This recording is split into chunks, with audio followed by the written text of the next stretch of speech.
네, 첫 코너 이항영의 뉴욕 앤 서울입니다. MTN 이항영 전문위원 오셨습니다. 어서 오십시오.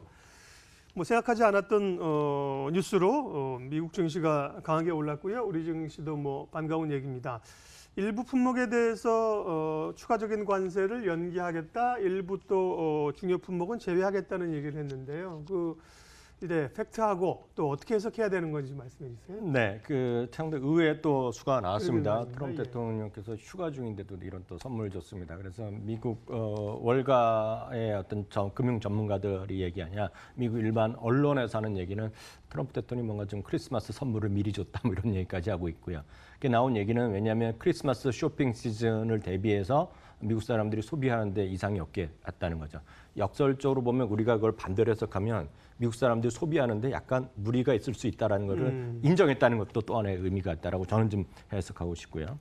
어찌됐건 아시다시피 9월 1일부터 예정은 9월 1일부터 3천억 물건에 대해서 10%의 관세를 부과하기로 예정돼 있었는데 네. 이번에 몇몇 품목을 거기서 제외하면서 그것들은 12월 15일 이후로 연기한다. 12월 15일에 시행하겠다는 거죠. 그러니까 12월 15일이 되면 그게 바로 이제 크리스마스 때 바로 관세 통과돼서 하기엔 어려우니까 그래서 12월 15일 날짜를 일단 정한 것 같은데요.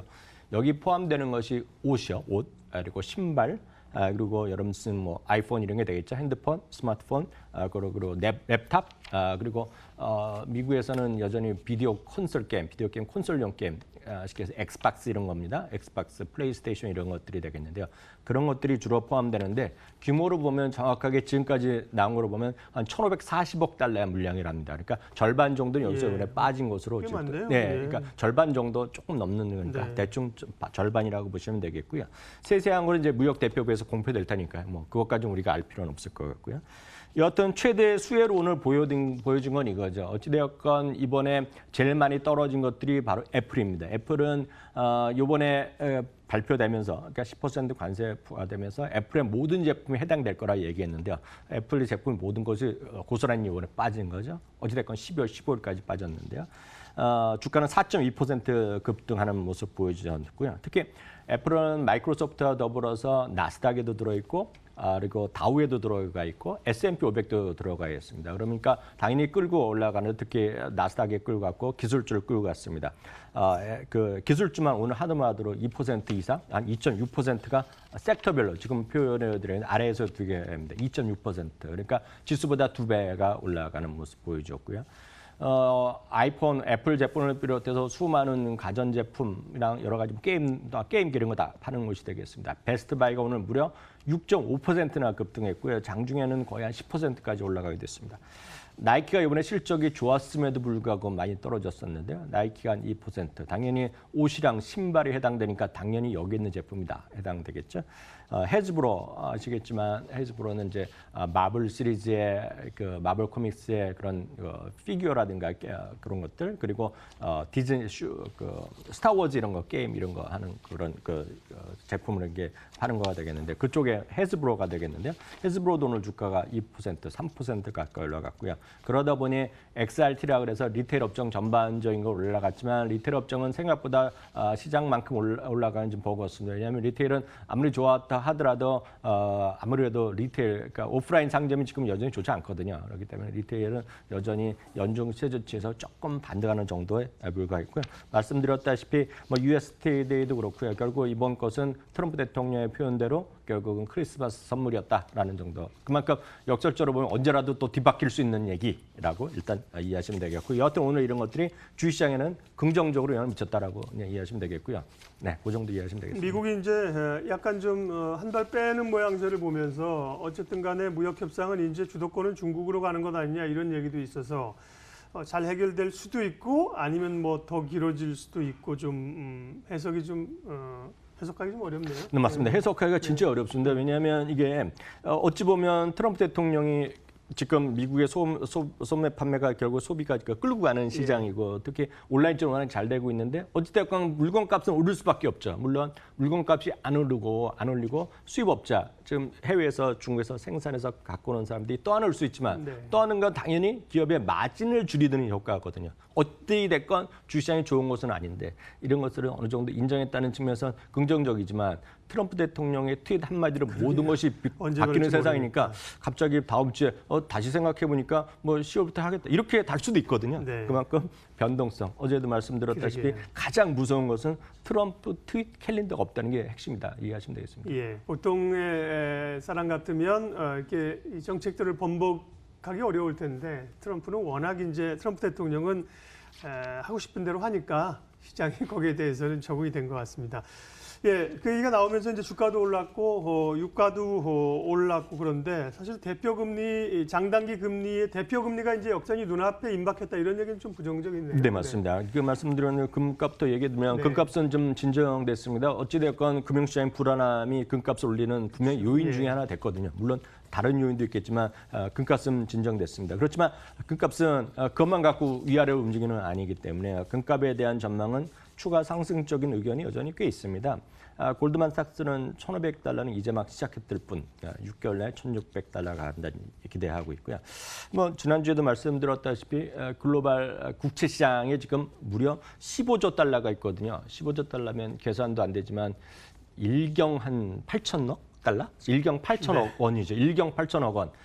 모르겠으면 전 계산을 못합니다. 그러니까 그 정도가 지금 마이너스 금리에 들어갈 정도로 지금 시장이 안 좋고 바로 지적하신 대로 지금 조 단위 넘어가면 계산 안 됩니다. 네. 조 단위가 계산 안 되죠. 예.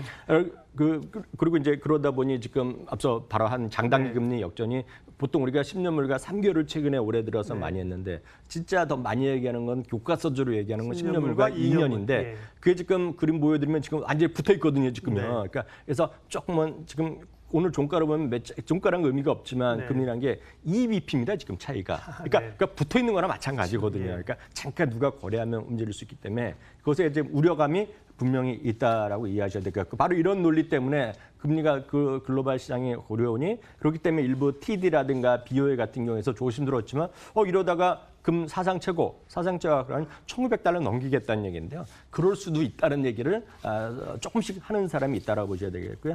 유가는 어찌다피 경기가 좀 회복되면 좋아질 거라고 얘기하는 좀 반대랑 경향이 있기 때문에 오늘 유가는 나름 3-4% 좀 반등하는 모습까지 좀 보여준 것도 오늘 시장의 특징이었다라고 이해하시면 되겠네요. 네, 또 특징주와 국내 유망주 오늘은 특징주 대신에 뉴욕 증시에서 주목할 만한 투자처, 또 뭐 기업 네. 소개를 해주시면요. 네, 앞서도 이제 금리 보여드렸다시피 예. 지금 10년물 같은 경우가 지금 떨어져갖고 1.65% 뭐 그 정도까지 떨어져 있거든요. 그러니까 1.65%라는 게 어느 정도냐면 미국의 S&P 500의 평균 소위 그 배당 수익률이 1.99, 2.0%인데요. S&P 500 기업 중에서 한 56% 정도, 한 60% 기업이 이것보다 이상 배당을 줍니다.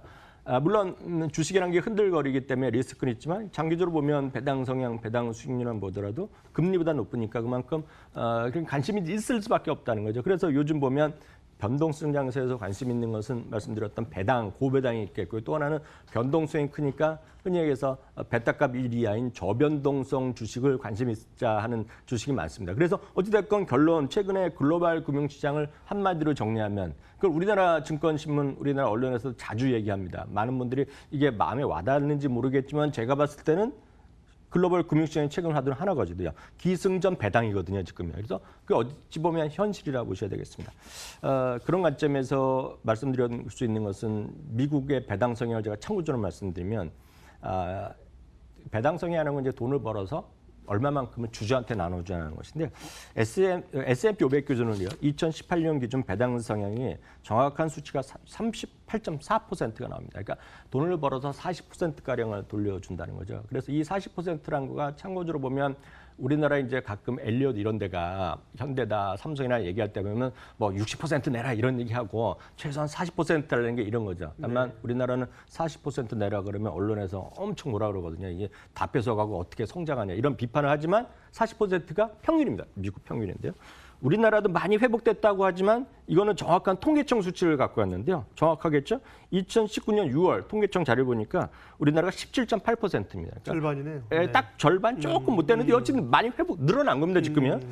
그런데 여하튼 이런 걸 보면 하여튼 뭐 미국이 됐건 전 세계 됐건 배당 관련주를 한 번에 투자할 수 있는 ETF가 꽤 있습니다. 그래서 소개해 드리면 미국에서 배당 ETF로 가장 거래가 많이 되는 거가 블랙락이사는 디비던드의 DVY가 있습니다. 미국 고배당 대형주 중에 100여 개로 구성되어 있고요. 분배금 수익률만 보더라도 3.38%. 아시겠지만 ETF는 배당률 안 하고 분배금이라는 표현을 법적으로 쓰는데요. 분배금 수익률이 3.38%입니다. 당연히 이런 거 해볼 만하다 생각하고 있고요. 98달러니까 우리나라 돈 한 12만 원 정도면 한 번에 해볼 수 있겠고요. 우리나라도 이런 게 꽤 있습니다. 우리나라는 이제 딱 배당주만 있는 게 아니라 구분돼서 배당 성장형 ETF 아니면 배당 가청 ETF가 뭐 타이거, 미래에셋에서 하는 것도 있고 삼성에서도 하고 있는 거 있는데요. 타이거 오늘 배당 성향 ETF, 배당 성장 ETF 심볼 코드 번호는 211560인데요. 주가는 큰 재미없지만 장기적으로 보면 저는 이런 것들이 장기 투자해 보시면 그나마 좀 설득력이 있다고 보겠습니다. 다시 한번 말씀드리면 211560이고요. 가격은 어제 가격 13,530원입니다. 네, 뉴욕 앤 서울 이항영 전문위원 함께했습니다. 잘 들었습니다.